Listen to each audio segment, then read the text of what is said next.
Okay. Context. I need to preface this by saying that I do not hate Zack Snyder. I think he's a very talented filmmaker. His remake of Dawn of the Dead was a phenomenal zombie movie, 300 was an instant classic, and while Watchmen is divisive and had to cut most of the comic's most important content for time, Watchmen is such a densely packed narrative that I think Snyder did as good a job as you could compressing it into a movie without it spilling out into a multi-part film or full TV miniseries. Zack Snyder is a brilliant visual director and his technical skills are not in doubt.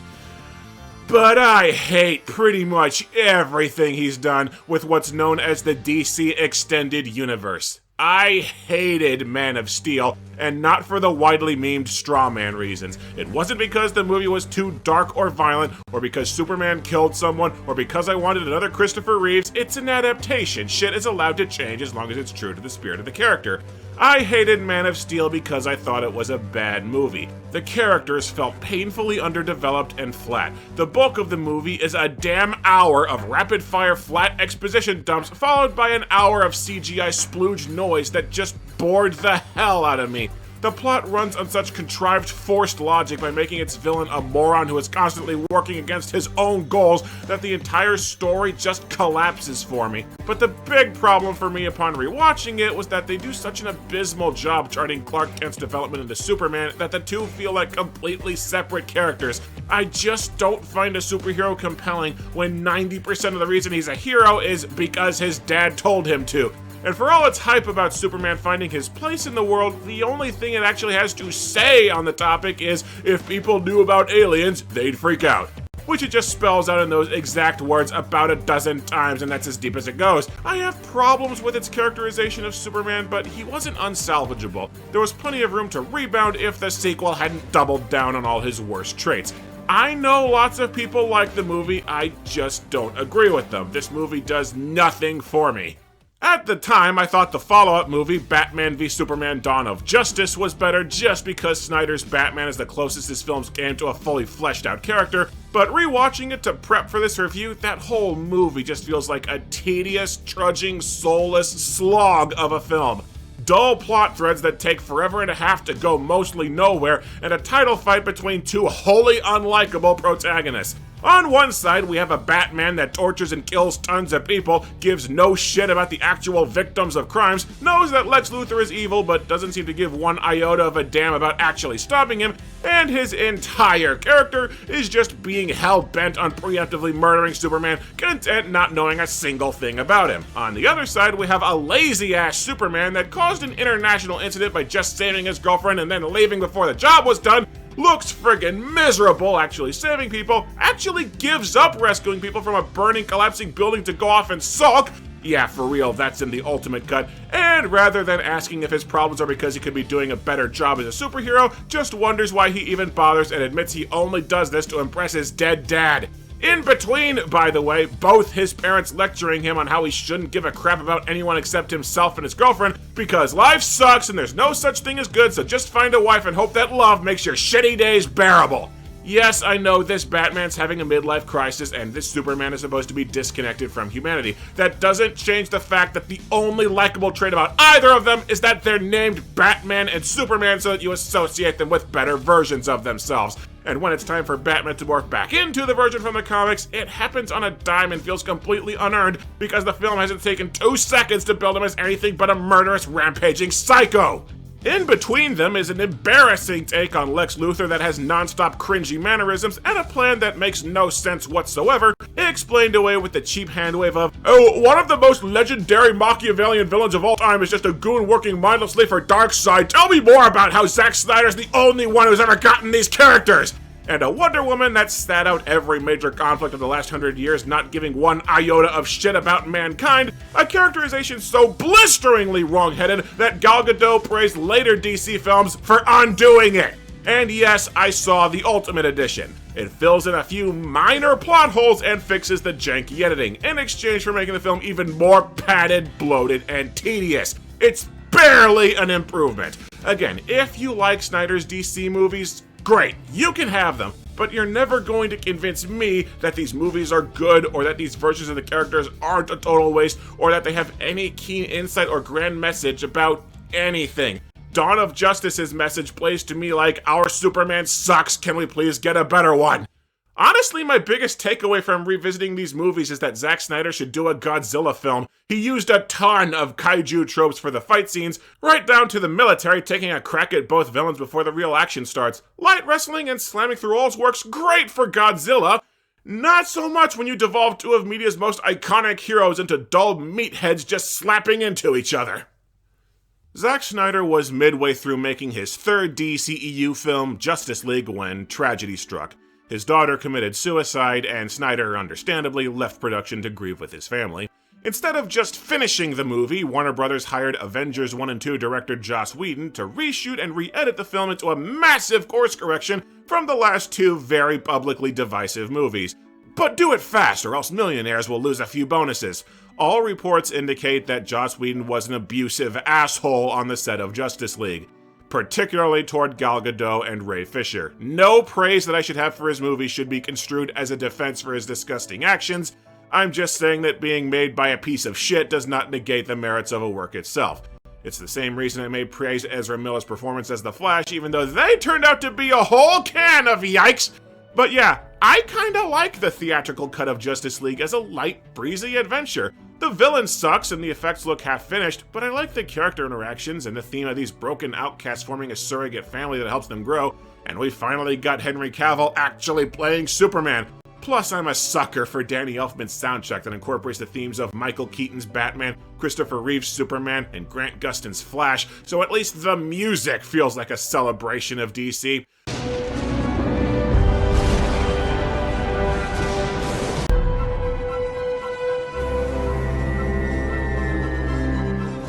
I felt like the theatrical cut of Justice League made the best out of a bad situation.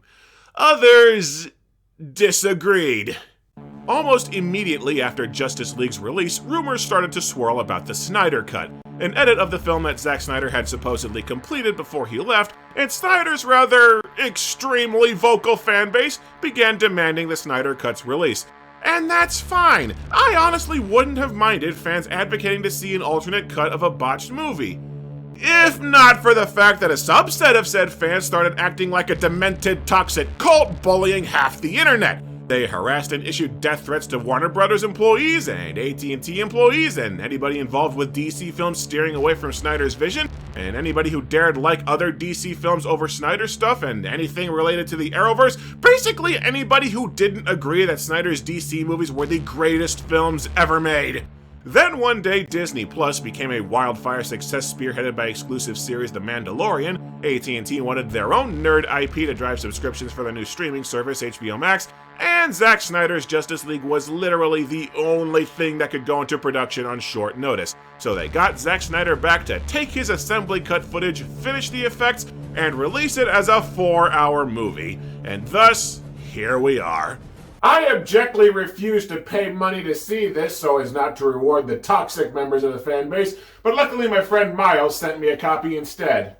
Miles, incidentally, is a friend who chucks video games at me on the Money Ghost's behalf. And so, here to give this review a more balanced opinion is non-obnoxious Snyder fan Miles DePatty. Thank you for allowing me to be here. As a huge Zack Snyder fan, it hurts, really it does, when I see others that proclaim to be fans of his, while at the same time acting like obnoxious assholes over his films whenever they see somebody that even voices a slightly negative opinion. Thanks, Miles.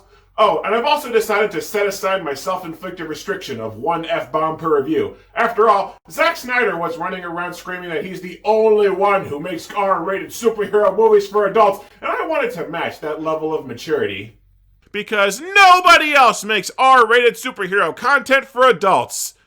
Unless you count Dredd, Logan, Deadpool, Kick-Ass, Blade, V for Vendetta, The Punisher, Joker, Harley Quinn's cartoon, Birds of Prey, Kingsman, The Suicide Squad, The Boys, Invincible, Peacemaker, the Marvel Netflix shows, Spawn, Rendell, All Superheroes Must Die, and craploads of DC animated movies. Nobody but Snyder. Yeah, the movie is presented in a 4:3 aspect ratio instead of widescreen, Probably so fans wouldn't bitch about, what about the tops and bottoms of the picture? We're still missing 8% of Snyder's masterful vision.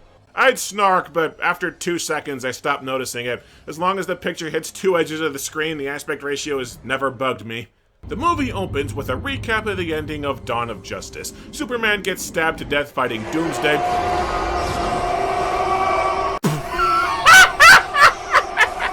Okay, I've watched this movie twice, and Superman's goofy-ass, over-dramatic slow-mo roar still makes me laugh. I think I've just seen too many TV shows where the epic scream that rolls over the earth is played for comedy. My sandwich! My sandwich!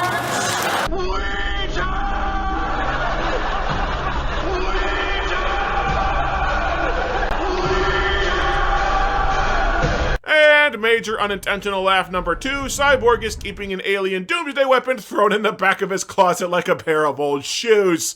Anyway, the Amazons from Wonder Woman are guarding a magic box, and Superman's death rattle makes it crack open and start glowing. And we immediately smash cut to Batman crossing some mountains to look for Aquaman. There will be an offhanded mention later that some time has passed, but the editing here goofily implies the body wasn't even cold before Bruce was out recruiting the Justice League. Bruce finds Aquaman helping out a secluded fishing town in just a minor edit of the exact same scene from the theatrical cut. Only here it leaves me with some questions. The theatrical cut opens with a new scene of Batman fighting a parademon and realizing that it's a scout for an army. Not only does it properly reintroduce Batman so you don't need to have seen Dawn of Justice, it firmly establishes the stakes and urgency right away. Here, Bruce is just desperate to form the League right the fuck now, because shut up. Yeah, I know Lex's warning in Dawn of Justice, but the ramblings of a madman feels like a weak sauce explanation. Also, one of the big complaints about the theatrical cut was how Batman is super careless with his secret identity, whereas the Snyder cut... Dressed like a bat. You're out of your mind, Bruce Wayne. As a bat signal, that's your... Oh, sorry. has the exact same offending scenes frame for frame. Anyway, Aquaman declines to join the League because he doesn't like being told what to do, and he leaves, and he misses the impromptu musical number.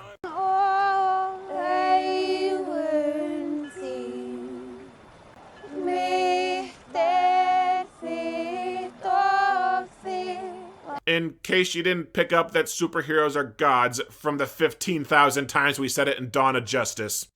Although women taking Jason Momoa's clothes to smell them, I can buy happens in real life.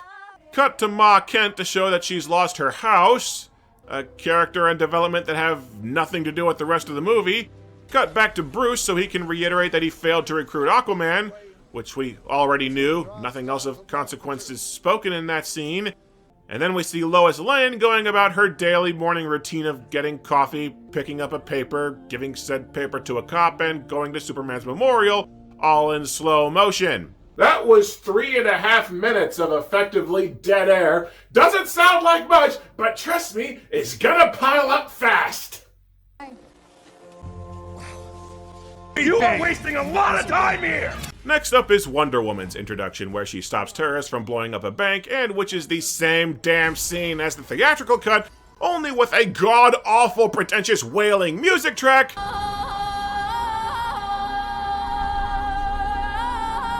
And the whole scene is much more drawn out, with such crucial material as a ton of pointless slow-mo, a bigger civilian body count, showing the bad guys slowly rounding up hostages, reactions from the pointless cops, a useless fake-out death scene, Wonder Woman blowing up the bank to get the last guy because what even is property damage, and Wonder Woman comforting a hostage afterward.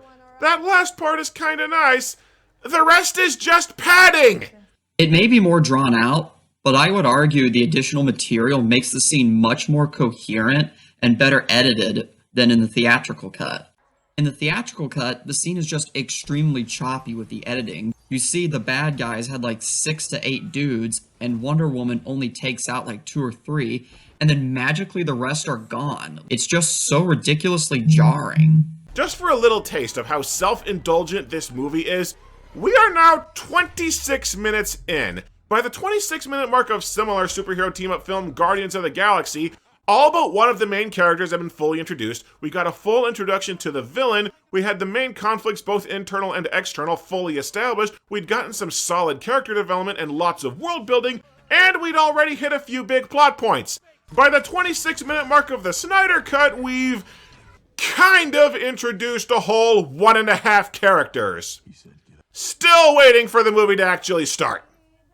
We cut back to Themyscira. Oh, good, the Amazons being much more skimpily dressed was Snyder's call and not Whedon's, as that magic box they've been guarding opens a portal, and out pops our villain Steppenwolf. One of the biggest problems with the theatrical cut of Justice League was its villain, Steppenwolf, already one of the most obscure DC villains around. He's just plain embarrassing. His CG looked half-finished, his art style clashed wildly with everything around him, there was absolutely nothing to his character past being a big guy who wants to kill Earth for revenge, and his dialogue was cringe-inducing. Here, he looks much better with finished CG, even if he looks like a Michael Bay Decepticon. Ciaran Hinds' more guttural deliveries make him sound more animalistic, savage, and intimidating, and they cut all his cringy lines. I have come to enlighten you to the great darkness. I will bathe in your fear. And they cut most of his cringy lines. Don't get me wrong, he's still a wholly uninteresting nothing of a character, just a really strong guy who wants to blow up the Earth over a past defeat. But at least here he actually feels like a League-level threat. Anyway, Steppenwolf tears through the Amazons in a really slow and uninteresting fight. They try to milk for tragedy that they had to trap and abandon a bunch of Amazons that were already dead. A drawn-out, fake-out death scene for Steppenwolf, and they still have the unintentionally funny "the fuck are you taking that box, you're on an island" chase scene. So again, same scene as the theatrical, but longer! You are wasting a lot of time here! Anyway, Steppenwolf gets the box and escapes. One of the Amazons says they need to light a sacred fire so Diana will know that there's an invasion. Then they show the Amazon slowly preparing a magic fire arrow and explaining that it'll warn Diana of invasion. And then they show Diana seeing the fire and going, "Oh crap, that means invasion!" 3 scenes repeating the exact same information, mere minutes away from each other. You are wasting a lot of time here! I feel like I will keep making this point too often, so I'll just say this. All this extra smaller stuff is world building, which honestly I just really enjoy in a big epic movie. Plus, because this movie was not completed with the theatrical experience in mind, I just kind of give it a lot of leeway as a long cut of a previously released film, now on home video.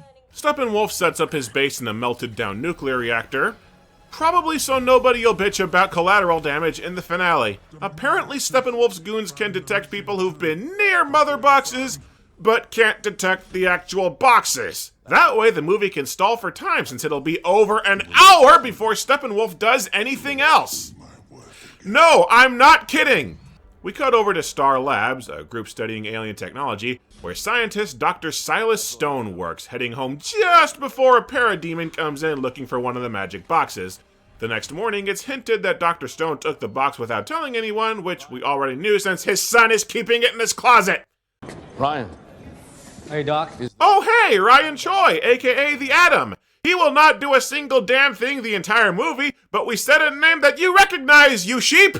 8 scientists are missing, and the survivors put together a sketch of a parademon. Dr. Stone pieces together that they're looking for the magic box, and warns his son Victor, aka Cyborg. You know a lot about monsters, especially how to make them. How did you know that he built Skynet? The fire arrow leads Diana to a cave where she finds ruins of an ancient battle and a mural of big, famous, recurring Justice League villain, Darkseid, aka the one reason anyone was supposed to give a shit about this movie. No joke, when non-Snyder fan viewers asked why we were supposed to care about a movie that already tanked getting a twice as long re-release, the universal answer was, but this time Darkseid will be the villain and we'll finally see him in live action. He's gonna do tons of awesome stuff and has the most mind-blowing fights he's ever seen. It's gonna be epic! And yeah, just wait and see how that turns out. Aquaman rescues a guy from a sinking boat, takes him to a bar, and then leaves. In the theatrical cut, the man is attacked by parademons, so Aquaman puts it together that the threat is real and heads to intervene. Here, the movie is just so damn long that we needed a filler scene to remind you that Aquaman exists. For God's sake, if the slow motion gets any worse, the movie is going to pause! Also, Aquaman totally litters throwing this glass bottle into the ocean. Dick! Aquaman swims to King Atlan, the famous king they had to quest for in the Aquaman movie because he was long lost to time, and Willem Dafoe's Volko just shows up to explain Aquaman's backstory that has jack shit to do with the rest of the movie, and gets recapped by Mira later to make this scene extra pointless. Your brother. Half-brother. He's trying to fan the flames of war with... Aquaman is set up as an outsider that doesn't want to join the fight for Earth because he doesn't fit into the worlds of Man or Atlantis. At least we're told he doesn't like surface people. There's zero proof of that in the Snyder Cut. Trouble is, that identity crisis will get absolutely zero development the rest of this movie. I love me some Willem Dafoe as much as the next guy, but this sequence is literally just stopping the movie dead for an Aquaman trailer. Doubly pointless because this came out 4 years after the Aquaman movie, which completely ignores and contradicts most of the Snyder Cut's would-be setup anyway. Your queen left me on my father's doorstep and never gave me another thought. 99% of this movie had already been filmed before Aquaman and just needed to be completed in post. And Snyder just wanted to release the movie as he had originally intended. I know, but so many people bitch about how the Marvel movies are just used to advertise the next one. It pisses me off that Snyder gets a free pass for doing it over and over and over again. You are wasting a lot of time here! Steppenwolf calls his bosses on Space Skype to fill him in on what we already know. Apparently Steppenwolf betrayed his master Darkseid, whose name they mispronounce. The mother Doxies. We never get an explanation on what exactly Steppenwolf did, but he won't be let back until he conquers more planets than actually exists. You still owe the Great One 50,000 more worlds. Meant to sound badass, sounds fucking stupid. Diana swings by a secret lab that Batman just has now, and finds Bruce working on a jet that won't fly, and she fills him in on the cave drawings that she found. Thousands of years ago, there was a big evil guy named Darkseid who tried to take over the world. Yeah, that's literally all they explain about him, so fuck off, casuals. And he tried to terraform the planet into a barren hellscape with 3 alien computers called mother boxes. But the armies of Man, Amazons, and Atlanteans joined together to sit back and watch while the Greek gods fought the entire war single-handed. Yeah, 1D mentions a few times how the world united against Darkseid, but Zeus, Ares, and I want to say Artemis do all the heavy lifting and beat Darkseid's ass by themselves. This fight goes on a long time, by the way, considering we neither know nor care about any of the combatants involved, and for how much you're expected to cream yourself over seeing Darkseid in live action, all he does is grunt and yell like a dumb animal. It's meant to be a young version, so he doesn't act a thing like the actual character.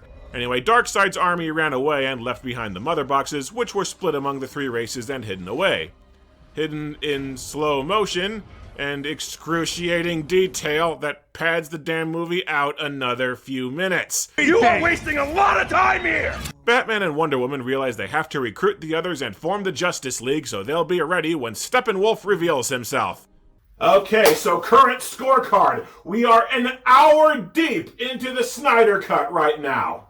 We have introduced the villain and a whole 2 main characters out of 6. And the heroes only just found out what the main conflict is. We are still doing setup and moving pieces into place for the movie to fucking start! And it hasn't been using that time to build characters or themes or set mood or atmosphere. It's all just been exposition to slowly set up a pointlessly overcomplicated stock alien invasion story. Get on with it! I think this is, honestly, our first real point of agreement. The movie is basically the same as the first Avengers movie, just more drawn out. Its structure and plot progression is almost nearly identical, barring a few differences here and there. But I know you'll have more on that later. Anyway, we finally meet Barry Allen, the Flash, talking to himself, puking up unfunny word vomit when they're late for a job interview, and when a nearby woman is in a car accident due to a trucker reaching for a burger for about 5 minutes straight, Flash charges out to rescue her, and also to stroke her hair while she's held motionless and unaware by the super speed powers. I mean, yeah, I know that's Iris West, their future wife, but they've never met, and she never pops up in the movie again. So our introduction to the Flash is just as a creepy stalker. Oh, shit. Oh gosh, I hope everyone's okay. Fair is fair, though. Miller has some great physical comedy scenes in this. I start on Monday? No. Also, what's funny is that in the Flash TV show, a speedster's lightning being blue means that they're sick and dying from abusing a speed steroid, which unintentionally makes this Flash a perfect metaphor for the Snyderverse. Steppenwolf captures some Atlantean soldiers and uses a mind-reading spider robot to find out where the next mother box is. Also, Atlanteans can breathe and speak perfectly well on dry land now because this movie is so damn long that the writer's forgetting what he himself wrote! He was breathing air when I talked to him. Mixed blood then. Cut to Lois Lane playing with a red blanket in case you hadn't figured out that she's sad yet. You are wasting a lot of time here! Next up, we have a very good scene, Cyborg's backstory. Victor Stone was captain of the high school football team, a genius student, and had a good heart and close friends. And boy, football must be as boring as I thought it is if Snyder had to film all of it in slow motion to try and make it look cool. But Victor has issues with his father, who's always working and never shows up for his games or accomplishments. Vic should really count himself lucky. In Justice League War, his dad hates him for not being one of the dozen or so superhumans on the planet.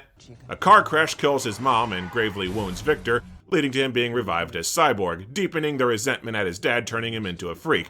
Dr. Stone, desperate to reach his son, leaves behind a tape recorder serving as a tutorial for Cyborg's powers. And Cyborg has a blast with them. He finds out he can fly with an obvious look of joy on his face, and he can hack any computer system that he wants with ease, which he uses to help out a struggling single mom, and again finds joy in it. But he smashes the tape recorder when it gets to his dad trying to talk like a father. Cyborg's backstory is a very good sequence, but it also kind of shoots the movie in the foot later. Cyborg will spend the entire movie going on about how he doesn't care about anyone else and he's a hideous monster. Fuck the world. What part of this looks like a gift to you? And every time he starts, I go, then what the hell happened between now and when you were loving what you could do? This overlong movie feels like a huge important chunk of it is still missing. I would say that just because he learned to accept himself and what he was fully capable of did not necessarily mean that he was quite ready to embrace humanity. Barry visits their dad, falsely accused of killing his wife, in prison. Barry is pursuing a degree in criminal justice because it's genuinely something they want to do to build a career, and Barry's dad hates this, going on about how Barry is wasting their life. I want you to give all that up. I am a drag on your life. Barry's introduction in the Whedon cut is so much better. We set up Barry's motivation, powers, personality, and character arc in one tight, efficient package. A slight tweak of dialogue makes it clear Barry's only running odd jobs to try and get a retrial or a lawyer for their dad, stuck in the past and bumbling around with no direction in life, setting up Barry's arc to grow as a person throughout the movie. In the Snyder cut, Barry's already got their life together just fine, and we're only meant to infer that Barry's a failure for going to college. I just need one more gig, and then I'm going to pay for my own tuition. Setting aside the insulting implications, Barry has nowhere to go for character growth in this version. Anyway, the Flash heads home, Batman's waiting, and Flash joins the League on site, with the explanation being, "I need friends," a line that is dropped in with no context. And then we cut to a scene that Joss Whedon was an absolute fool to cut out! Alfred teaching Wonder Woman how to make tea! Great. That's probably enough tea. Why did you... Just roll the clip again. You are wasting a lot of time here! Write this on our scoreboard. Another point of agreement. Although at least it's better than the fever, the rage, in BVS. Also, Alfred is using alien tech to make Black Panther's armor for Batman. I'm not joking. I'm sick of seeing Master Bruce lose in death battle, and I'm going to give him an edge for next time. Cyborg meets with Diana, and she tries to reach him by talking about how she shut herself off from the world after Steve Trevor died, and that they both need to work on opening back up. Again, a supposed arc that goes nowhere in this cut. And again, Whedon tweaked the dialogue here to undo Snyder's stupid-ass Wonder Woman retired for a full century to pine over an ex-boyfriend bullshit. And because we went a whole few minutes without a pointless tangent, cut back to Star Labs where Ryan Choi has a laser to show off. The inner core of the metal becomes superheated. Uh-huh. Quick question, why did you stop the movie dead to show me this? Oh, because it's a pointlessly over-convoluted plot point for later. Yeah, a lot of that going around. Anyway, Dr. Stone gets grabbed by a parademon. A completely wasted J.K. Simmons as Commissioner Gordon is given the sketch where people think Batman's abducting the scientists, and doesn't buy it for a second. Also, Crispus Allen, aka the Spectre, blah blah blah. Bruce and Barry meet with Diana so Barry can make the woman creeper vibes even worse. Hi, Barry, I'm Diana. That's not right. Seeing the signal to know that it's time to go to work, and here is where we cut over to Steppenwolf attacking Atlantis for their mother box, sticking it in probably the single most clunky and flow-breaking spot possible. Probably because Snyder insisted on breaking this movie into 7 stupid-ass chapters, and Part 3 otherwise has no action scene. Also, apparently the people who can't breathe air can't communicate with each other unless someone is nearby with magic powers to make a bubble of air. Even when one guy was in charge, this universe was a fucking mess. Steppenwolf butchers the guards in seconds, but Mira has plot armor, so he just menaces her for a little while. Huh. So, Amber Heard's a cruel bloodsucker both off-screen and on. Do it. Do it. Do it. Do it. Do it. Do it. Damn it! Aquaman swoops in out of freaking nowhere, but results the same. Steppenwolf escapes with the box. Mira nags Arthur about his mom with more continuity errors with his own movie, and tells Arthur to go after Steppenwolf, but he doesn't. Cyborg finds his dad missing but sees the bat signal. Fucking finally! The Justice League is all together and preparing to actually confront the villain and his plans. And it only took them 1 hour and 52 minutes of screen time!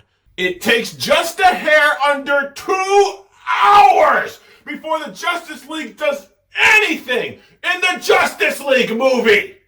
And for all the talk of being a totally transformative recut, so far this has been the same damn movie as the theatrical, with flatter characters and taking literally twice as long to reach the same endpoint! Even I have to admit, upon further rewatch, this movie isn't that different from the theatrical cut. Besides having some differences in plot structure and characterization, in that respect, it's probably a lot more like the Donner cut of Superman 2. Gordon fills in the League on the kidnapped scientists and they track them to an abandoned island. They don't show how the League gets there. I only show this because Wonder Woman's got a hilarious line here. The scent of the enemy. Darkness. Wonder Woman can smell darkness. I bet it smells like artichokes. I hate artichokes. Also, the League walking slowly up a staircase makes me laugh when one's got a grapple gun, one's got super speed, and 2 can fly! They find Steppenwolf interrogating the scientists, and they charge in one at a time like dumbasses. 1B starts fighting Steppenwolf solo, who just suddenly knows her whole life story and what the Amazons and Earth's gods are some fucking how. And Cyborg and Flash evac the hostages, while the tired old man with no power starts fighting the goons with a grapple gun, because these movies keep forgetting that Batman has more than one gadget! A little quicker! You good? This way! The Flash needs an ass kicked for just jogging alongside the scientists, yelling at them to run faster, instead of carrying them to the exit. These people aren't burning alive from speed lightning, so clearly the super speed powers don't hurt people nearby.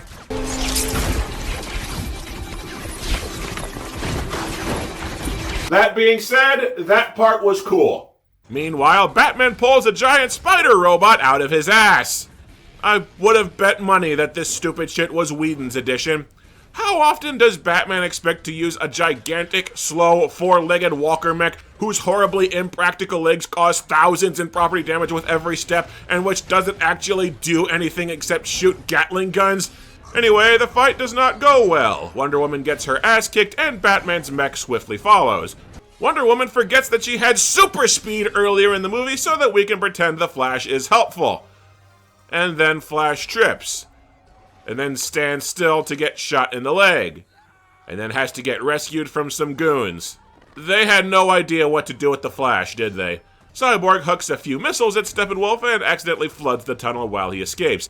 Boy, it sure is lucky that they're in danger from water, or else Aquaman wouldn't be able to dramatically swoop in and save them.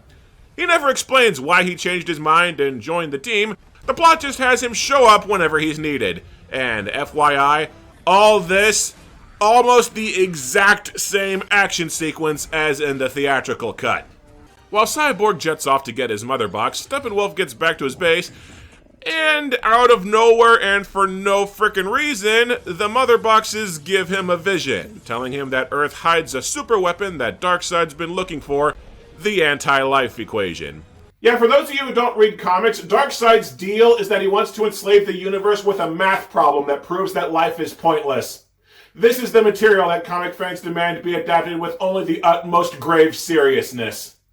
Darkseid found the equation on their initial invasion of Earth, but didn't know that it was here because for all their spaceships and terraforming magic boxes, nobody in Darkseid's army has ever heard of a map!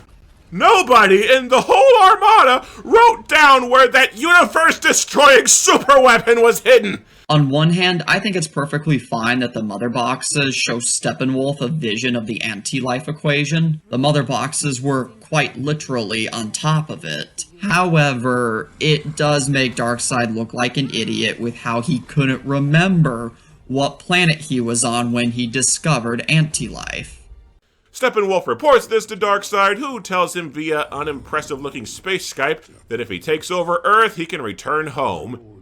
Back with the heroes, Cyborg regales the group with the story of how he was created, which is mostly restating things that we already know. But he does eventually have a point. The mother boxes transform matter and can be used to restore things to a previous state of being, like turning ashes back into something that had been burned. And the entire League immediately has the idea and agrees to use the box to restore Superman. Cut to Lois getting a pep talk from Martha Kent in the middle of the heroes' discussion for no damn reason. I'm serious. Checking in on the barely a character that only exists to be a plot point warranted cutting off a crucial plot discussion with the heroes. You are wasting a lot of time here! But it turns out that Lois wasn't chatting with Martha Kent. She's been chatting with the Martian Manhunter, who it turns out is actually the African-American military dude who was in Man of Steel and Dawn of Justice, retroactively meaning that another superpowered alien nearly on par with Superman just sat back watching the world nearly end twice and could not be fucked to do anything about it. That is actually in keeping with the Martian Manhunter character. He knows humanity will fear him, and until he's given a reason to truly care about the fate of all of humanity, he just doesn't really feel motivated to come out of hiding, which I think is a perfectly understandable reaction. But oh boy, we have another superhero for the League. I can't wait to see him kick ass and join in the finale! The heroes realize that turning on the mother box to revive Superman will make it visible to and draw in Steppenwolf, but they think that reviving Superman will be worth it. Why? Victor's father activated a mother box more than a year ago. Didn't call out to Steppenwolf. Not until Superman died. They were afraid of him. Setting aside the plot hole of Superman's only been on Earth about 30 years, why didn't the boxes wake before then? This dialogue exchange right here really highlights my first big problem with the Snyder Cut.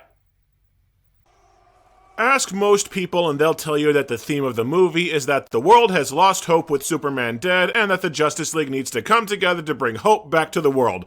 And yeah, that's the theme of the Whedon cut of Justice League, but with the Snyder Cut, I just don't see it. The only civilians we see give a crap about Superman's death are Lois and his mom, and they're just grieving the loss of a loved one. Every other civilian in the movie doesn't seem to care that Superman's gone, and are just going about their regular lives. Martha Kent, actually Martian Manhunter, has one line about how people are sad and losing hope without Superman there, but it rings hollow because we never see anything to back that up. You had time to show Wonder Woman making tea, Lois getting coffee and playing with a blanket, and 2 or 3 trailers for other movies, but you couldn't find any time anywhere in the movie to try and sell your main theme, to try and inject some actual meaning into this waste of my time? The League never talks like the world is in despair or talks about Superman like he was a symbol. They're just concerned because big strong guy here to kick ass must get more strong guy to fight. And this dialogue exchange at the end of Disc 1,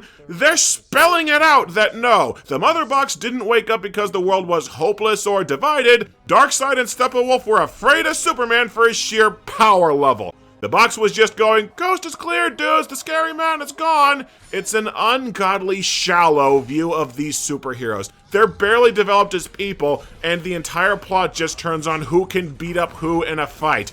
We don't need Superman back because he's a good man, or a symbol, or a beacon of hope, or the soul and backbone of the team. We need him back because he's strong. That's the only reason we're supposed to care. This is something of a recurring problem with Zack Snyder's work. As research for this video, Miles had me watch Snyder's magnum opus, Sucker Punch, and that movie is, quite frankly, a disaster. Sucker Punch is supposed to be a big, strong feminist story telling women that no matter how helpless a situation you're in, you always have weapons to fight back. Said weapons end up being use sex to manipulate men into getting what you want, and just pretend that you're a ninja fighting robots so you don't feel shitty about it, with the extended cut throwing in connotations of accepting rape as long as you're getting something that you want out of it. And then this strongly feminist movie has all of its female characters get murdered one by one, having accomplished nothing, often having been raped on top of that. Only one girl manages to escape the movie, and she's utterly helpless at the villain's mercy until she's rescued by a dude. A dude has to come in and save everything mere seconds before the movie literally goes, "Yay, women are strong!" Zack Snyder is not good at communicating themes and ideas. Even when it's clear what he's trying to say, he's almost always so bad at saying it that whatever point he's trying to make is completely gutted. This is why people still laugh and scratch their heads at his Pa Kent and Martha! Why did you say that name? Because the execution of those scenes is so bafflingly stupid or wrong-headed that the point Snyder wants to make doesn't come across. And if Snyder's trying to say something in Justice League, it doesn't come across either. A strong villain appears and the heroes have to team up to fight him. That's it. You can research behind-the-scenes videos and interviews on what Snyder was going for, but it doesn't matter. Intention and execution are two very different things, and I'm not going to give credit for wanting to do something and failing at it! I think the theme was set up, albeit clunkily, in the prior two films. Yes, Superman was divisive, but I think in BVS, you at least saw the world mourning him at the end. In the Snyder Cut, Steppenwolf also has dialogue that even says their world is divided. However, I am willing to concede that this is not very well communicated in the Snyder Cut. On the other hand, though, I think the theme of hope is still communicated in a very important way given the context of this film's production. Cyborg throughout the whole film, in my view, is the embodiment of a world without hope that regains it through a sense of teamwork and belonging. He starts out as someone who doesn't have any hope, and even kind of resents humanity with a very heavy dose of cynicism about everything. But, as the film proceeds, Cyborg does slowly come into his own, and even becomes integral to saving the world. He also overcomes his personal demons. Thematically, this shows anyone that struggles with very deep emotional and mental health issues are still strong and are just as valuable as anyone else. Because Snyder has tragic personal experience with his own daughter taking her own life, the theme of hope, I think, is very present in the Snyder Cut. Snyder here is definitely clear that there is hope, even in the face of extreme darkness. But hope in the face of darkness is a thing that's just kind of naturally baked into most superhero movies by default. And while I can't argue about Cyborg being an allegory for mental health, I can point out that the Avengers did the exact same thing with the Hulk. I didn't see an end, so I put a bullet in my mouth, and the other guy spit it out. I swear on my life, I will get you out of this ever. Your life! Anyway, to give audiences a break, the Snyder Cut is split into 2 discs, and the intermission comes right here. It honestly makes me wonder if it's so Snyder can claim, I technically got my 2-part Justice League movie! Not to beat a dead horse, but Avengers is rolling end credits right now. Flash and Cyborg exhume Superman's body, while Aquaman and Diana muse about how their cultures hate each other. The Whedon cut used this scene for character bonding to further Flash and Cyborg's arcs as outcasts finding a place they belong. Here they just kind of spout exposition while the Flash says they want to bang Wonder Woman. There's this saying in Atlantis, none are taken back from the darkness. Not without giving one up in return. Now that may sound like a bullshit saying that makes absolutely no sense, but luckily I speak screenwriter. He said, someone's going to get killed off. Did we spell that out clearly enough for you? Cut to Alfred working on that damn jet some more because, yes, this damn thing gets its own subplot. Alfred points out that Superman might go cuckoo when he comes back from the dead, but Batman brushes it off because he has faith. For once, I'm operating strictly on faith, not on reason. Well, we still know nothing about this Batman, but clearly he's never run into a Lazarus pit. Like, I get this is meant as character development from Dawn of Justice, but having zero contingency plan for a potentially psycho Superman on faith? You're an idiot! This damn movie is so abysmally slowly paced that it takes 13 minutes from loading up Superman's casket to actually waking him up. I have had episodes of my show take less time than they spend dicking around with Superman's body. They pad this to Kingdom Come with the minutia of wearing disguises to get past the guards, hacking the computers to gain access to the lab, Cyborg faking an alarm to get the scientists to leave, Dr. Stone not buying the alarm until he sees the League and takes the hint, multiple intercuts to Lois Lane starting her day complete with a pregnancy test. Yeah, put a pin in that for later. And once they get to the damn birthing chamber, they have to do a ton of setup and arguing with the computer to actually get it working, and then stop for a dream sequence! You are wasting a lot of time here! There is absolutely no reason you couldn't chop this bloated monstrosity down to 3 hours at absolute most. You do not need this absurd level of detail on such tiny, pointless crap! On one hand, I absolutely agree. I can truly see a 3-hour cut if the theatrical experience was being taken into account. However, since this movie was not fully completed with the theatrical viewing experience in mind, I think this movie does deserve a little bit more leeway with its runtime. Because with home video or streaming, you can pause movies and get up without missing anything. You can't do that in a theatrical setting without missing crucial parts of a movie. They need to give the mother box an electric charge, and even though the Flash generates lightning everywhere they go and can huck lightning bolts as part of their basic power set, apparently Flash needs to run at the speed of light to produce an electric charge. Sure, and right as they execute their plan, Cyborg gets a vision of the Justice League being killed in an apocalyptic future. Again, put a pin in this for later.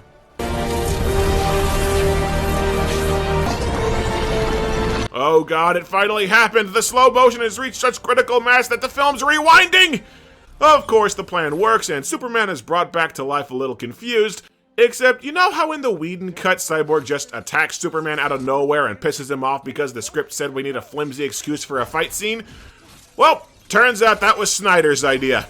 Superman curb stops the League in mostly the same fight as the theatrical, only in this version he stops to shoot heat vision at some human army guys. Even not in his right mind, it feels like Superman shouldn't do this. And then he turns to Batman.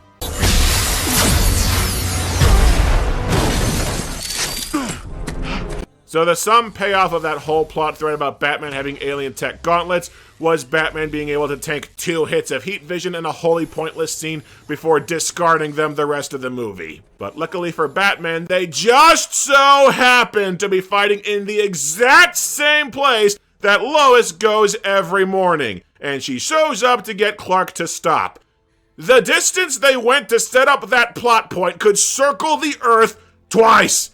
You know, the Whedon cut had Batman not being a moron and bringing Lois along to help Clark, implying that it was payoff for the nightmare from Dawn of Justice to tie off that cancerous plot thread. But sure, the League going in with zero plan and only surviving through dumb luck works too. Superman grabs Lois and flies off, conveniently just in time for Steppenwolf to come in looking for the mother box, with the League's collective asses too kicked to put up much fight. Dr. Stone takes the box to that stupid-ass laser from earlier, and the laser kills him in pretty much the exact same way as Dr. Manhattan from Watchmen. Weird parallel. Steppenwolf grabs the box and escapes, and Cyborg puts it together that the laser superheated the mother box's core, which means they can track it to Steppenwolf's base. So the movie couldn't be written so that they just naturally detect the mother box's energy, or spot a great big energy dome on a satellite, or have Batman do a Batman and put a tracker on the box, and Steppenwolf couldn't just have killed Dr. Stone as he heroically tried to buy time. We had to take time out for a completely superfluous subplot about the suicide science laser. Sure. So the League finally have what they need to put a stop to the villain's plans. They're fueled by new purpose to avenge the loss of a guy that exactly one of them knew. Earth's fate hangs in the balance, and all the pieces are set up for an explosive finale!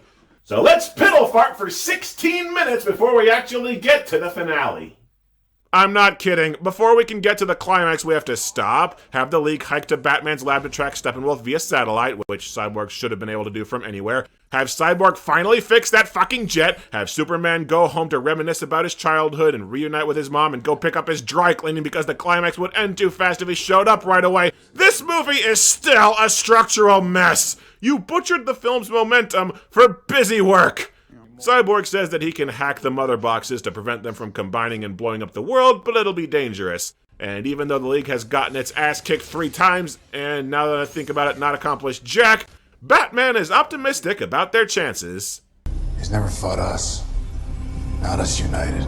Yeah, he has. He's never fought me twice. And this is where my other big problem with the Snyder Cut comes in, and the big summation of why this movie does not work for me. Batman, Wonder Woman, and The Flash are all flat and uninteresting in this movie. None of them have any arcs, character development, or depth to speak of, and they're all the same person at the end of the movie as they were at the start. Superman is barely in this movie, and what little screen time he has is less about developing his character than reintroducing him. Aquaman rides the line because they set up his identity issues of not fitting in anywhere, but that goes nowhere. His big character moment is this part where he empathizes with Cyborg mourning his dad to show that he's not an ass, except he was introduced helping out a fishing town. We already know that he's not an ass. The only character in this movie with an arc is Cyborg, and because this movie is so damn long, he's not the focus of it. He's not even in the movie apart from cameos for the first entire hour. Everyone except for Cyborg is just here to look cool and hit things. The Justice League has no strife between them whatsoever. They work together perfectly fine right as soon as the team forms. Even Aquaman, the loner who hates taking orders, he falls in line as a loyal teammate as soon as he appears. Losing 2 big fights in a row does not faze any of them for a second, and the turning point isn't them coming together as a team, working through issues, or getting their shit together. It's Batman going, okay, how about this time we don't charge him one at a time like morons? With one exception out of 6, the heroes aren't overcoming anything except the flat power level of the bad guy. And I'm sorry, that's just not interesting to me. Yeah, I'm going to agree with you here. This is why the Avengers works and Justice League doesn't. It's not because the Avengers had more movies leading into it. It's because you don't need the other movies for the characters to be engaging. In all 4 movies, the individual heroes have arcs, depth, and growth self-contained to those crossover flicks. The team struggles to overcome internal strife and issues that eventually tear them apart, and the turning point where the heroes pull out a win comes from them working through or moving past their issues to come together. Zack Snyder's Justice League, though, for its 4-hour length and bloated self-importance and grandeur, the characters are flat as paper, and this movie has nothing to say. And I know that comic book miniseries and cartoons tend to focus on developing one character at a time, but cartoons are 20 minutes long and produced in batches of 26 for multiple seasons. Comics span decades and have dozens of series published each month. This is one $500 million budget, 4-hour-long movie that was only ever going to be one of 3. The rules change between mediums, and you cannot afford to waste this much fucking time! This is what Joss Whedon was trying to fix in the theatrical cut of Justice League. The character dynamics and growth. Batman is racked with age and guilt and feels like he has nothing left to offer anymore. Diana is the natural choice to lead the League, but doesn't want to because she can't bear the thought of getting someone else killed. Flash doesn't know what they're doing either in civilian or hero life and needs guidance from the more seasoned members like the parents that he never had. Aquaman, in addition to finding belonging with the League that he doesn't find anywhere else, gets a big dose of get over yourself and starts to open up. Cyborg feels like a freak and an outcast and is wallowing in grief and rage until not only finding a place he belongs, but an outlet through which he feels alive again. The team is divided internally and doesn't work together, and the argument about whether it's right to revive Superman splinters the team in half. And the big turnaround moment where everything comes together is when Wonder Woman takes charge and the team unites to help Batman because they're all important and they all want to stand together. This isn't the plan. No, Master Wayne. This is the team.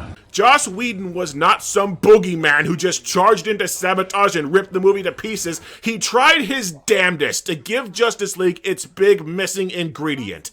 The theatrical cut is not without its massive issues, some due to studio mandates, several just Whedon's worst tendencies or befuddling plot choices, but it's got a lot more merit where it counts than it's given credit for.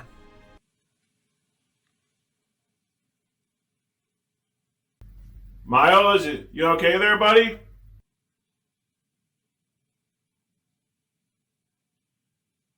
Oh crap, I broke Miles! I will give the Snyder Cut credit for this, though.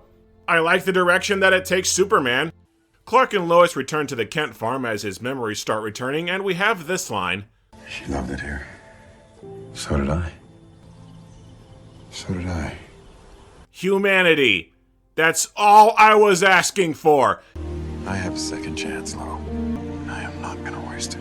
I choose to interpret that line as Superman realizing that he was a complete screw-up superhero before his death, and now he's going to try to do better. 3 movies in, Snyder finally gave up on his half-assed attempts to deconstruct or satirize Superman, and was finally going to give us the real deal.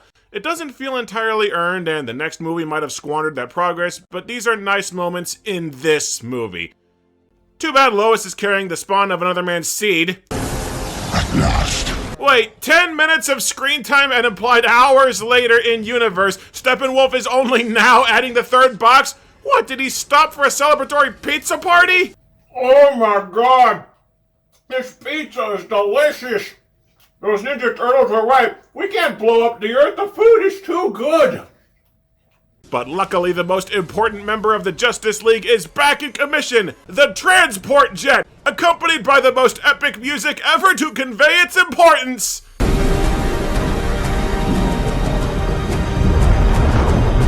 On the ride over, the League goes over their plan, plonks Cyborg next to the mother boxes, and that's it. We actually finally have a plan. No, Barry, a plan would be, what are you going to do about the alien warlord that's pasted the entire team? Bring pizza? Ham is the best pizza topping ever. I understand a lot of the locals like to mix the ham with some pineapple.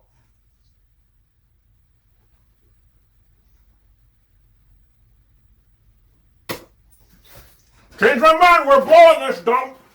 Also, the Whedon cut actually gave Batman an armory where his climax suit was visible a lot in the background.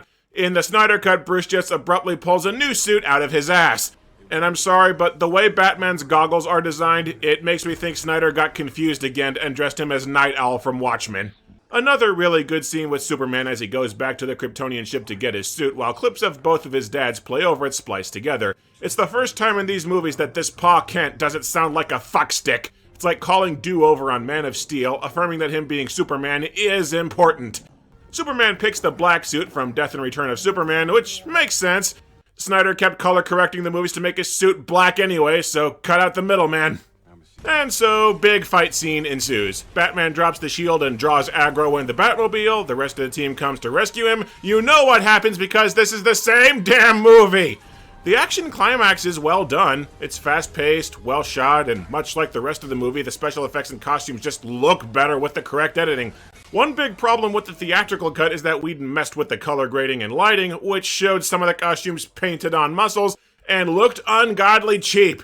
Here, everyone and everything looks good. Even Cyborg, whose design I still don't care much for, just pops and looks better with the right color grading. The final fight is a nice spectacle, but it just doesn't feel like there are any stakes here. Cyborg is the only character they've tried to make us care about, and they don't even try to pretend that the villains are a threat. I mean, yeah, the Parademons trashed the Batmobile, but Jim Carrey and a green unitard managed that. The League carves through them like paper right afterward. I mean, sure, there's Steppenwolf, but you know Superman's gonna show up and obliterate him because you've already seen this damn movie! I just don't care what's going on! Also, you wanna know what Batman's doing through this whole fight scene? He drives around in the Batmobile, shooting guns, then he gets to Steppenwolf's tower and fights Parademons, using guns, and then he fights off Parademons from reaching the fight with Steppenwolf, using guns. Not much of a step up from his other fight scene in the movie where he took out a few goons by hand before jumping into a mech to shoot guns! Does Zack Snyder even know who Batman is? Anyway, Cyborg starts hacking the mother boxes, Wonder Woman and Aquaman fight Steppenwolf, and Barry runs in giant circles because they need another charge for Cyborg because shut up, it was all we could think of for the Flash to do. Predictably, Steppenwolf pastes the League again until Superman shows up and renders a full half of the team obsolete, pounding the tar out of Steppenwolf and cutting off his ear because Bible reference. You should have gone for the head. But the luckiest parademon to ever exist lands a shot on the Flash, and without the plot device charge, the Unity completes. The boxes combine, Darkseid arrives, and Earth is destroyed. God, we're screwed unless we can find someone that can just casually turn back time anytime they want. Hey, wait a minute! And now we come to what fans widely hold up as the best moment not only in the movie, but in all movies ever, trumping the Avengers assembling in Endgame and the three Spider-Men uniting in No Way Home. The Flash breaks the speed of light to travel back in time so they can stop the mother boxes and prevent Darkseid's invasion. I could not care less. I mean, yeah, it looks cool, but we've already seen that the Flash can do this with zero difficulty. This isn't the Flash pushing themselves, overcoming a personal obstacle, taking a huge risk, or compromising their morality. It's just the Flash casually using a power that they already know that they have. They just put a bunch of random CGI over it so that non-comic fans are utterly baffled what's going on. This scene is pulled point for point from Justice League The Flashpoint Paradox, but there, the situation was vastly more desperate. Tension was building the entire story as this world's hopes are brutally stripped away one by one. It was the culmination of the Flash's arc across the entire story, sacrificing a life with his parents, the one thing that he desperately wanted more than anything, gravely injured to add to tension of not knowing whether he can pull it off. The entire time he does this, he's being emotionally torn apart. There is no dramatic weight behind the Flash doing this in the Snyder Cut. It only has about 10 seconds of build-up, and unless you know about the Flash from elsewhere, the scene itself means nothing to you. Anyway, Flash turns back time so Cyborg can hack the mother boxes with one last obstacle in the way. My broken boy. We'll be together again. We can put it back, Vic. Make you whole again. I'm not broken. Can we live somewhere that's not a blasted hellscape? No. Screw you then. I kid, but that was a really damn good scene. A beautiful cap on Cyborg's arc and touching on very human and relatable issues and emotions. This circles back to what I mentioned earlier about the theme of hope in this film. Snyder here is turning his attention directly to the audience, perhaps unintentionally since this scene was likely filmed before he had to leave. He is telling those that despite any struggles they are feeling with mental health related issues, that they are not broken, their life is indeed worthy, and that they too have the strength to overcome any obstacles. This, I think, is extremely commendable of Snyder for really promoting a positive representation of mental health. The Unity is stopped and the hero sent Steppenwolf home a few feet shorter than what he started as.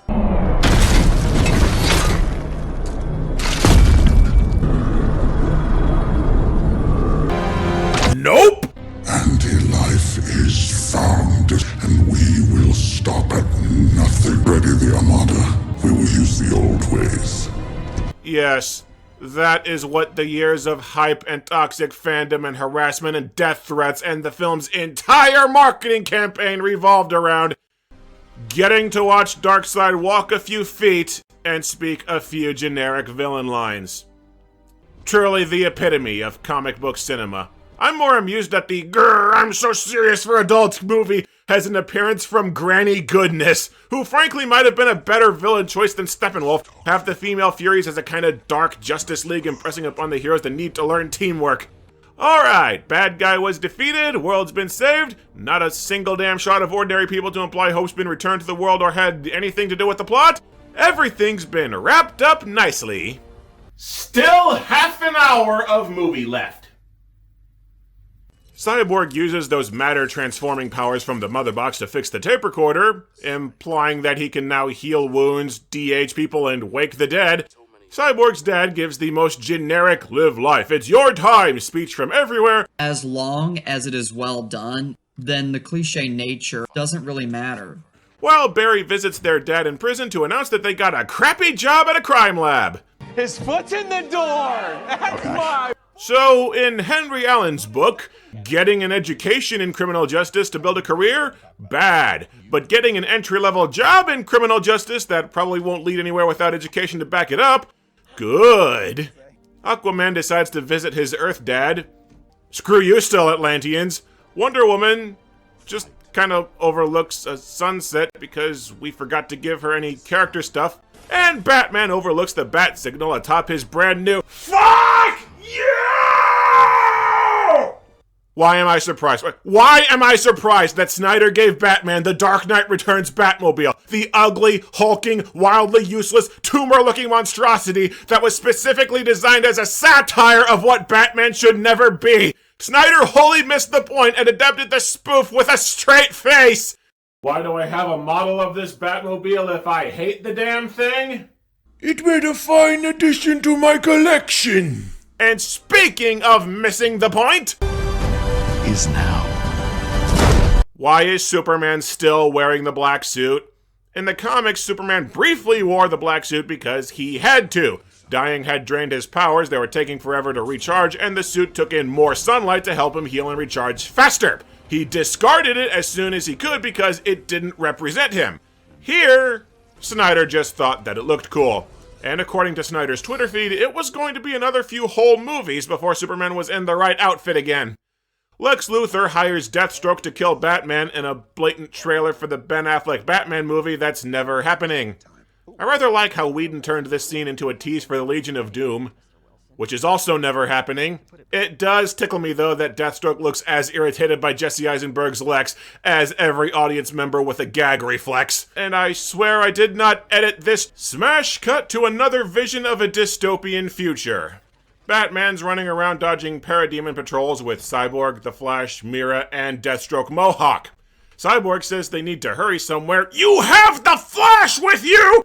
And Mira starts babbling on about how she's going to kill Superman because he killed her husband, and screw all you guys' plans or the fact the world's been blown up. My pain is special, and I'm the only one who's ever lost someone. And then we see the sixth member of their crew is Jared Leto's Joker. How many can die in your arms before you grow numb to death? It's been reported a few times that the Joker was supposed to be in Dawn of Justice, but Warner Brothers vetoed it.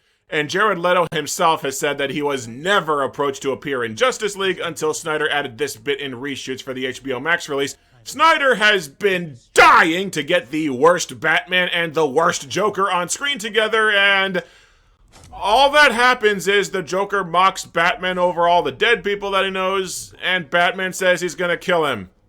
A day of the week that ends in a Y for these two.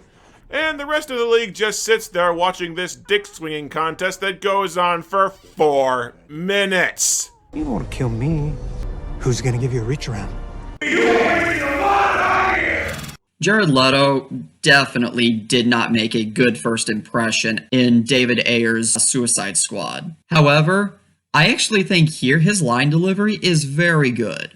You can feel the intimidating, very creepy nature of his performance, especially with the dialogue he is speaking. Plus, his look is definitely a lot less obnoxious and annoying. Now, I grant that isn't exactly a very high bar to clear, considering where it initially started.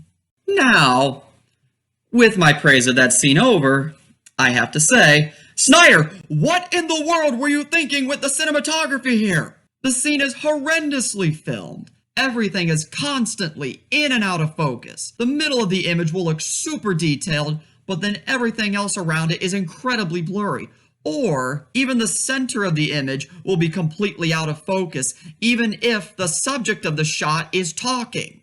This gets annoying real quick. Now, this scene is only like 6 or 7 minutes in total runtime. However, Snyder used this filming technique for the entire 2.5-hour runtime of Army of the Dead. While it didn't render the movie unwatchable, it made the viewing experience incredibly annoying. Take everything I described that is wrong with the cinematography of the Justice League Nightmare scene, but imagine that for 2.5 hours non-stop. I have never seen a choice of cinematography this baffling since the early 2000s invention of shaky cam, quick cut, can't tell what is happening editing for action movies. Why Snyder is so infatuated with this choice of filming, I will never understand. Superman shows up to kill them, Batman wakes up, and this movie is still not over because we have to get to Martian Manhunter! Where the fuck have you been? Martian Manhunter explains about Darkseid and Anti-Life. How long did he know all this and not tell the League? Martian Manhunter offers to join the League because he's only just now realized, hey, maybe I should do something to try and keep my home, billions of people, and all my stuff from getting blown up. So that makes 3 Snyder-written DC heroes that just sat on ass not doing shit to save the world until the plot said so. Do I hear 4? Like, apparently this was supposed to be Green Lantern, but Warner Brothers vetoed it. That at least would have made sense. You could establish that Green Lantern didn't have powers until it was too late to help. And finally, this bloated monstrosity of a movie lurches to an end, with a cover of Hallelujah playing over the credits in case you thought Snyder was over his pretentiousness. Alright, maybe I need to cut the movie a little slack for its length. After all, Zack Snyder was trying to tell a story that had never been done in movies before. A magic box that's been hidden on Earth for thousands of years opens a portal that brings an alien warlord villain to the planet. Said villain has a horned hat, fights with a long-bladed weapon that's the major source of his powers, and was cast out from his homeworld for treachery. A special military tries to fight the villain and fails, collapsing where they were keeping the box, which prompts an unpowered man who's been tracking super people to recruit a team of exactly 6 heroes to fight the villain. One is a demigod, one is a billionaire playboy, one has a central arc of realizing that they're not a monster, one has lightning powers, one is a loner who doesn't join, and one is in hiding and running odd jobs. The villain kidnaps scientists that were researching the magic box to help with his plan, and the partially assembled team fights the villain and fails, but the guy who didn't join up earlier swoops in to join and save the day. After a subplot about using alien tech to build weapons, they take a big risk and wake up the strongest, most invincible hero on the planet. But he gets confused and attacks the other heroes and runs off, letting the villain escape with the Doomsday weapon and leading to the tragic death of an ally that the team's very close with. Said death drives the team to load onto a special jet and unite for a final showdown in a city. Said fight opens with one of the heroes driving around a vehicle shooting mooks with Gatling guns until the vehicle is wrecked, leaving one teammate to snipe goons with a ranged weapon. The strong hero shows up late and makes a big entrance by tanking a huge attack, and the teammate who wears red and yellow stops an explosion from killing the whole team. And the villain's plan of opening a big portal so his boss can invade is stopped by having one of the heroes hack the Doomsday machine and close the portal. But it turns out the movie's villain was just a lackey for a much bigger villain who's conquered tons of planets and is after an even bigger Doomsday machine. The villain chats with the Big Bad's right-hand man via space Skype, and the movie ends by teasing that the Big Bad is going to invade himself in a sequel. I've already seen this damn movie! Zack Snyder's Justice League is better filmed than the theatrical cut. It's better edited than the theatrical cut. It's better acted, with Steppenwolf being given better lines and direction, and Ray Fisher not looking like his dialogue is causing him physical pain. Booyah. But the theatrical cut has one crucial thing that the Snyder cut doesn't. Depth. None of the characters in the Snyder Cut have an internal conflict, the lone exception being Cyborg and his painfully stock, I have daddy issues, oh crap, dad's dead, now I have renewed purpose arc that was lifted straight off Jin from Rogue One, to name one of infinite examples. The characters in this movie don't overcome any personal obstacles, they don't grow as people, and there's next to nil character development. The theatrical cut, for its many shortcomings, actually tried to be about something. It was about separate, broken people becoming a surrogate family unit to grow as human beings and to truly become stronger together. About finding hope and humanity through each other so they could bring it to the world. And having sat through all 4 damn hours of the Snyder Cut twice, I'm sorry, but all I can think that this movie's trying to say is, look at this cool stuff that I threw up on screen. As someone who doesn't like Snyder's other DCEU offerings, this was the most tolerable of his trilogy, mainly because a puff movie about nothing is easier to sit through than watching him horrifically screw up beloved characters while thinking he's being deep about God. But there are so many utterly pointless or padded scenes that there is no reason on God's earth why this couldn't have been chopped down to 3 hours at most, and the length crossed with the lack of depth really made this feel like a giant waste of my time. And the R rating is a complete joke. 3 F-bombs, maybe 3 quick shots of mild gore. That's it. Dredd's opening 10 minutes are more R-rated than this whole movie. As a special effects spectacle destined to be clipped and put on YouTube, the Snyder Cut is passingly entertaining. As a case study in directing styles and assembly cuts, it's interesting, but as a movie, I'm sorry, I still prefer the theatrical cut. If you like it, great. I'm glad that you got something out of it that I didn't. But just because I think the Snyder Cut's an improvement on Snyder's other DC films, I'm glad he's left the series, because I know where he was planning on going next. Zack Snyder's plan for the other movies was that while Superman was in the ground, Lois Lane started up an affair with Batman, and got pregnant with his child, hence the pregnancy test scene in the Snyder Cut.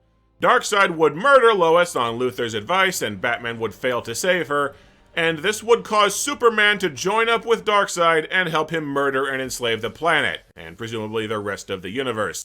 That's why all the visions of a post-apocalyptic future.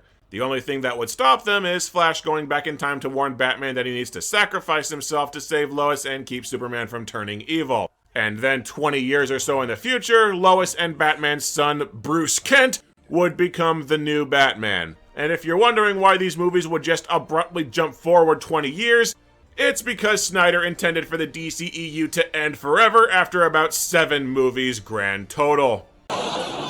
Oh, sweetie, you're so wrong, it makes me want to cry a little.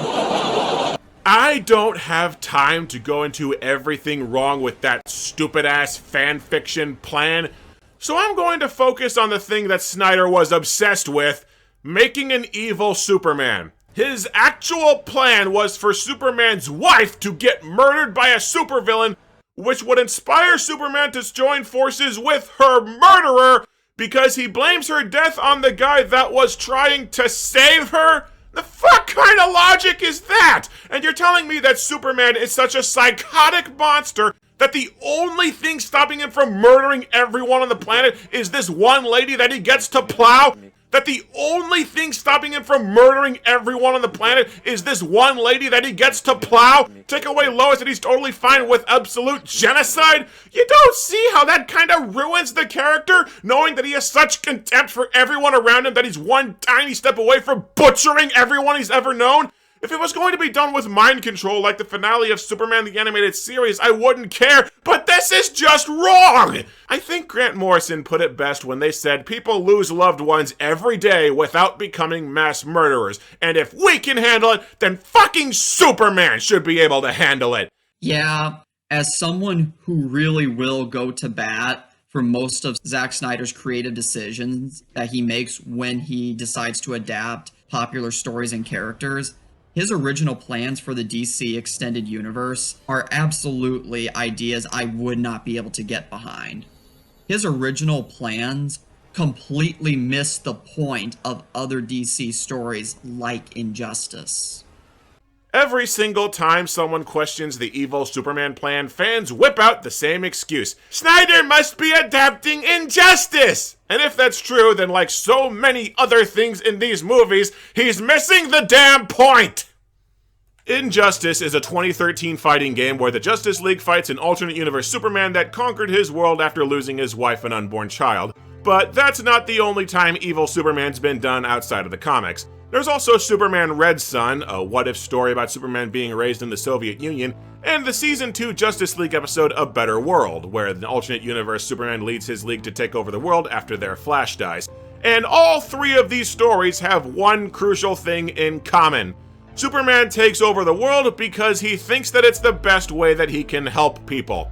He loses somebody that he loves and he blames himself because he could have stopped it if only he'd gone a little further. So he cracks down hard on crime, on war, forces social justice, takes away free will and makes everyone act exactly the way he thinks they should because it keeps people safe, because it makes sure that Superman will never fail to save another life no matter what else it costs along the way. They're cautionary tales of the man who can do anything going too far, overstepping his bounds because he's not a god, nor should he be. And even then, no matter how far gone Superman is, in Red Son and A Better World, he doesn't kill people! He lobotomizes or mind controls his enemies because he thinks it's helping, and life is still precious to him. And even when he attacks civilians in Injustice, he only does it after extensive manipulation by 3 supervillains, and he thinks sacrificing a few will save billions more. And when he does go full kill crazy in Injustice 2, that game was near universally panned for shitty one-dimensional writing.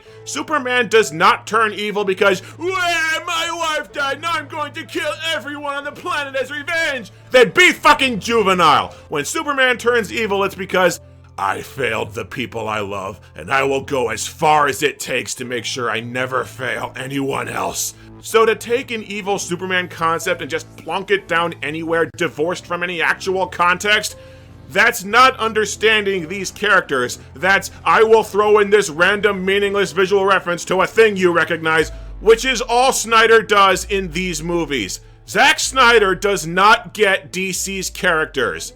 And he never did.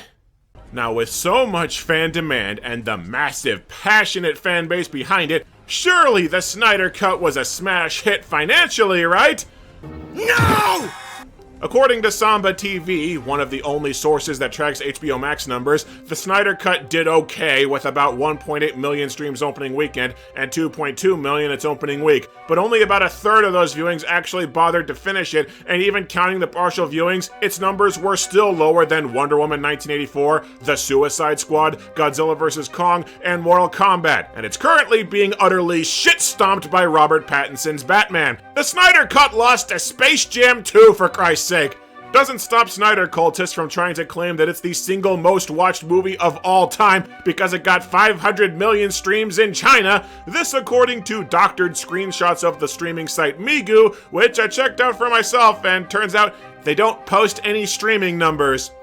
Yeah, best to tailor your lies so that they can't be debunked in literally 2 seconds. But it was a total smash hit on home video! Really? Because it's piss cheap on eBay, and websites that track home video sales have it doing less than half the business of Marvel movies, even post-Disney+. But the Snyder Cut won a Twitter poll and got mentioned as fan favorite at the Oscars! Second place in that Oscar poll was Joke Votes for Cinderella because nobody else cared! You know what else won fan polls for movie of its year? Twilight! And don't even bring up stats on Twitter engagement that no shit are gonna be high when you've got a group of manic fans religiously spamming the same hashtag all day and night for years on end. Over in the real world, Warner and associated companies have steadfastly refused to let David Ayer do a similar recut of Suicide Squad, despite his constant public begging to do so, and shortly after the Snyder Cut released, AT&T sold Warner Brothers to the Discovery Channel, the heads of which said the only DC movies they're impressed with are Aquaman, Joker, and The Batman. The release of the Snyder Cut also led to the cancellation of a movie about the New Gods because Warner Brothers didn't want to use Darkseid again too soon, even though he was barely in this movie. So not only are there signs aplenty that the Snyder Cut was little more than a cult movie that did regular mediocre cult movie business, but it also killed a completely unrelated movie. Snyder fans have yet to shut the fuck up and are still demanding that Snyder be put back in charge of all of DC's movies, only ramping up the harassment, doxing, and the issuing of death threats to anyone even tangentially related to Warner Brothers management that they could find, all while trying to spam, review bomb, and boycott everything the studio does that isn't Snyder related. This is despite that The Suicide Squad is directed by James Gunn, who Zack Snyder is friends with thanks to their work together on the Dawn of the Dead remake. Also, The Batman, directed by Matt Reeves, Snyder actively endorsed both Matt Reeves and the film itself, encouraging people to go see it and support it. As a huge Zack Snyder fan myself, from the bottom of my heart, please just try to talk to people about their opinions in a robust, substantive discussion without the gaslighting. Jado and I talk things out in a spirited yet respectful manner, as you have seen in this review. When you talk to someone, who knows, you might actually find you end up agreeing with the person more than you disagree with them. I know I certainly did here. I didn't expect to find many points of agreement between Jado and myself, and yet we actually ended up agreeing on quite a bit. Look, no matter how much you may like a certain director or how nice a guy that can be in real life, not every creator is universally well suited to every project. Christopher Nolan made some of the greatest superhero movies ever made, but he didn't have a clue co-writing Man of Steel because he's not suited to big godlike characters.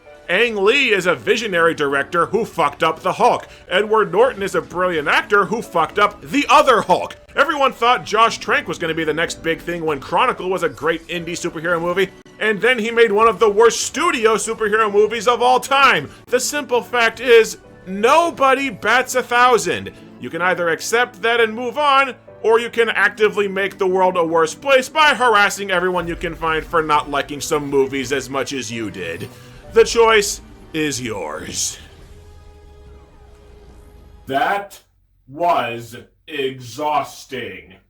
Stay tuned for the super secret Jado cut of this review. It'll be the exact same video, only with about a half hour of me sleeping tacked to the start of it for no reason, and include about 5 teases for videos that I'm never gonna make.